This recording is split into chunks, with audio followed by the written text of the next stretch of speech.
Bonjour les enfants. Aujourd'hui, je vais vous raconter une histoire très étrange. Écoutez bien. Le texte a été mis par écrit dans les années moins 400 avant Jésus-Christ, mais l'histoire remonte évidemment à bien avant cette date. Elle se transmettait de génération en génération par voie orale. On l'apprenait par cœur, on la mémorisait sans rien en changer, et on la faisait apprendre par cœur à la génération qui suivait. Vous vous souvenez de Noé, je pense ? Oui, l'arche. Oui, les animaux qui montent. Oui, le déluge. Oui, c'est ça. C'est très bien les enfants. Du déluge n'ont survécu que Noé, Sem, Cham et Japheth, ainsi que leurs épouses. C'est d'eux que descendent toutes les nations dispersées sur la terre après la grande inondation. Mais parlons de Nemrod tout d'abord. Nemrod est l'arrière-petit-fils de Noé, le fils de Couch, lui-même fils de Cham, qui est l'un des fils de Noé. Toute la terre parle alors la même langue, utilisant les mêmes mots. Ouf, qu'est-ce que cela devait être monotone. Les mêmes mots, les mêmes expressions, la même grammaire. Tout le monde qui comprend tout le monde. Mais j'y pense, au premier chapitre, c'est Dieu qui parle, pas les êtres humains. Au chapitre 2 et 3, l'homme donne un nom aux animaux et le serpent parle aussi. Maintenant, ils ont tous la même langue. Oui, Chippy, tu sais, la Bible ne nous raconte pas tous les détails. Je reprends.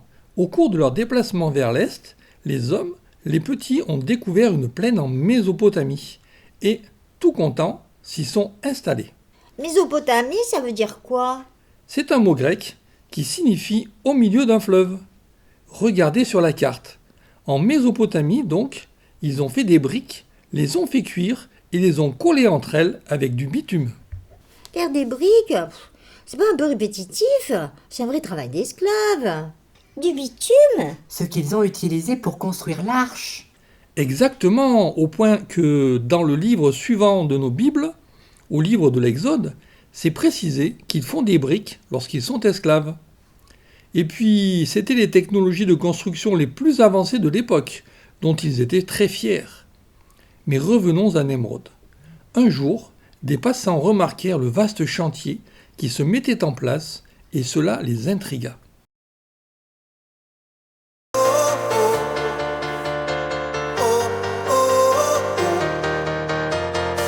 Nemrod, roi orgueilleux, de ta tour tu défies Dieu jusqu'aux cieux. Tu la veux, ouvrier puis tu me briques. Les plus grandes techniques sont utiles à ton vœu. À Babel s'élève ta tour, de ton orgueil elle voit le jour. Mais Dieu comprend ton plan et le stoppe en un instant.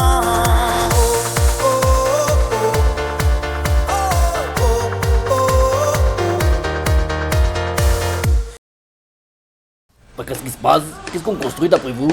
Je sais rien du tout. En tout cas, c'est impressionnant, hein. On dirait les bases d'une tour gigantesque. J'aperçois là-bas le roi Nemrod, entouré d'un groupe d'hommes en grande conversation. Approchons-nous discrètement et tendons l'oreille. Regardez bien, les enfants. Les trois hommes, remplis de curiosité, s'approchent à pas de loup et entendent cette étonnante conversation. Voilà, mes amis, les bases de ce qui sera notre magnifique tour, le début de notre royaume. Nous sommes un peuple uni, avec une seule langue, et rien ne nous sera impossible. À présent, tous au travail. À vos ordres, signor Nemrod, nous allons redoubler d'efforts. Regardez, déjà la ville s'étend et les bases de la tour sont posées. Bientôt elle s'élèvera au-delà des montagnes et même au-delà des nuages. Ah, nous construisons une ville et sa tour. Il fallait le dire. Nous y aurions mis plus d'enthousiasme. Quelle joie de participer à cette construction. Nos briques seront plus solides que la pierre, et comme mortier, nous utiliserons du bitume. Nous allons construire quelque chose de jamais vu. Une tour dont le sommet atteindra les cieux. Ça va nous coûter beaucoup d'efforts. C'est une ambition immense. Ah ah ah ah ah. Ah oui, immense. Ainsi nous nous ferons un nom, et nous ne serons plus jamais dispersés sur la face de toute la terre. Ce sera un monument à notre gloire, célébrant notre puissance. Ce sera aussi une sécurité, une défense contre tout nouveau déluge. Si, signore, une marque de notre grandeur. À nous la célébrité. De siècle en siècle, les générations futures parleront de vous et de votre tour, Seigneur Nemrod.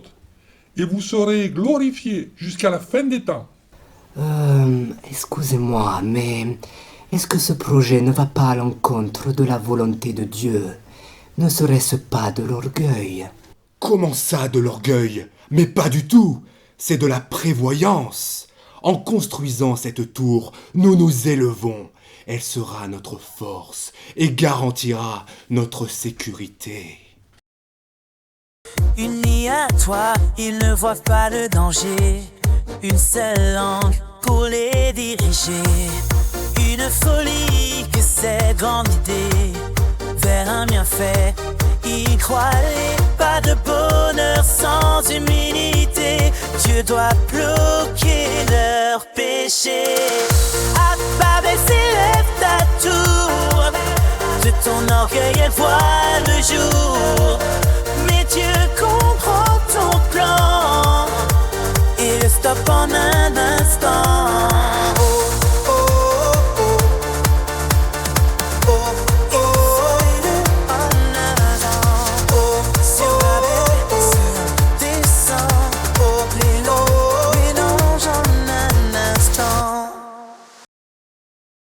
Bon, les enfants, vous pensez peut-être que ce projet de tour montant jusqu'au ciel est une bonne idée? Que ce sera un bon monument que tout le monde voudra visiter? Ben, ce sera une belle tour. Alors oui, je sais pas moi, mais c'est peut-être un peu grand. On peut pas savoir. Il est venu la voir, le Seigneur?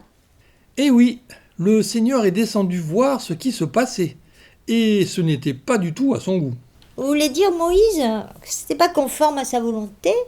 Oui, Chippy, le projet de Nemrod était très ambitieux, très orgueilleux, au service d'une vaine gloire, la sienne, qui risquait fort d'aboutir à de gros problèmes, si on n'y prenait pas garde. Et ça ne serait pas pour le bien de tous, c'est certain. C'est pourquoi Dieu a décidé de descendre du ciel pour voir la ville et cette fameuse tour que les hommes bâtissent. Écoutons ce qu'il en a dit. Ils sont un seul peuple, ils ont tous la même langue. S'ils commencent ainsi, rien ne les empêchera désormais de faire tout ce qu'ils désireront. Allons, descendons, et là, embrouillons leur langue, qu'ils ne se comprennent plus les uns les autres. Allez, j'y vais. Ils se parlent sans se comprendre. Le travail ne peut reprendre. Vers d'autres cieux ils se répandent. L'humilité vient d'apprendre.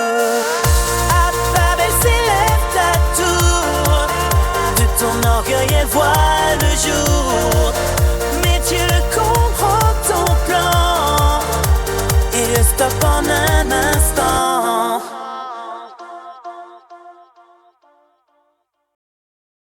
Eh bien, figurez-vous, les enfants, qu'il se passe alors sur la terre quelque chose d'incroyable. Les hommes essaient de se parler, mais n'y parviennent plus. Aucun ne comprend l'autre, et c'est la panique totale. Nemrod hurle des ordres que personne ne comprend, et ça le met en rage. L'architecte, les ouvriers, les habitants de la ville essaient de communiquer. Impossible!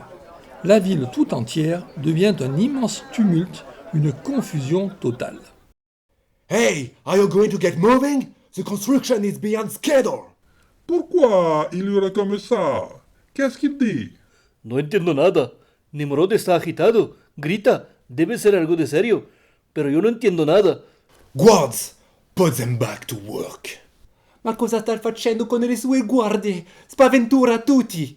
Ehi, cosa stavo dicendo? Tengo que construir esta torre. Pero ya no comprendo nada de lo que me dicen. ¿Qué tengo que hacer con estos ladrillos? Ah, me da igual, las dejo aquí y me voy. Tengo que construir esta torre. Pero ya no comprendo nada de lo que me dicen. ¿Qué tengo que hacer con estos ladrillos? Pero yo no entiendo nada. Las dejo aquí y me voy. reste la vivide et grise. Les hommes partent chacun de leur côté. De Babel naissent mille et une langues. Dieu nous unit par son amour vrai. Dieu mélange tout mot qui danse. Chacun parle une langue nouvelle et s'éparpille sur toute la terre. Dieu leur apprend l'humilité.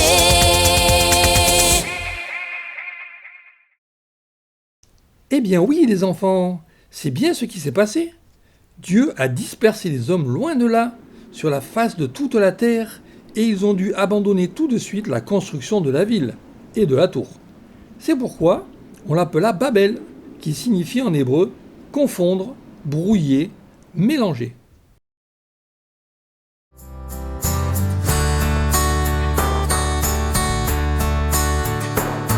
Nimrod, le roi si fier ordonne, je fais une tour montant jusqu'au ciel.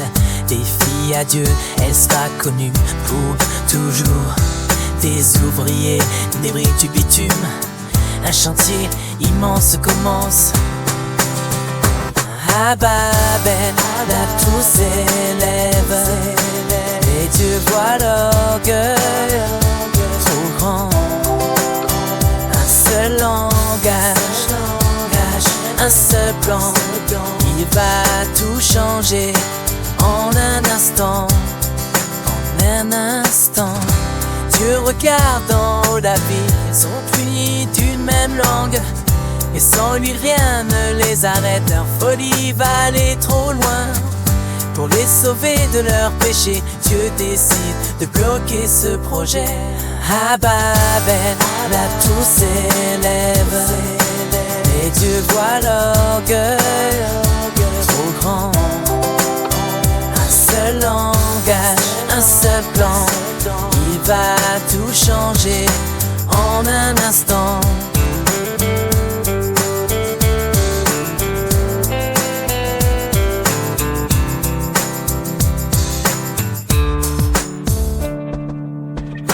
Dieu descend et mélange les voix soudain, nouvelles partout, ils ne se comprennent plus.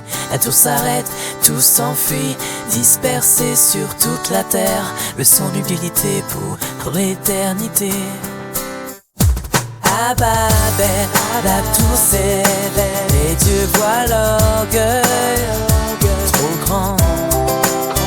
Un seul langage, un seul plan, il va tout changer